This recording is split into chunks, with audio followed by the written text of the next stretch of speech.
So one of the problems I've been having with this particular drone is after a few crashes, for some reason, whenever I actually hook up the LiPo and I start throttling up, it actually just yaws uncontrollably. When it actually is throttling up, the drone, the quad has a tendency to turn, right? But once it's turning, the PIDs should actually be taking over. But the problem is the PIDs does not know that it is yawing uncontrollably. So it's just naturally just yawing. So the reason why your quad actually stays stable either on the pitch, roll or yaw is actually because of the PIDs. So I've been troubleshooting, trying to figure out whether it's the propellers, whether there's a bent motor, or whether there's PIDs issue. But actually, it is the flight controller. And the way to actually know it is we can hook it up onto Betaflight and figure it out.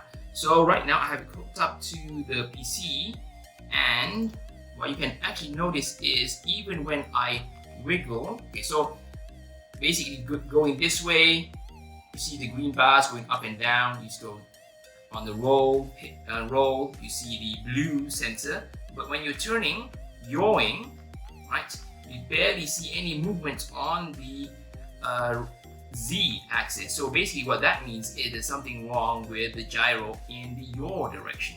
Okay, so to prove that, so we are connecting to another quad.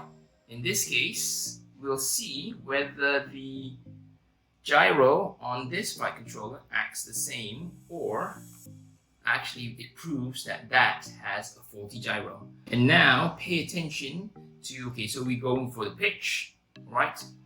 It's acting correctly. We go for the roll, it's acting correctly. Now let's go for the yaw.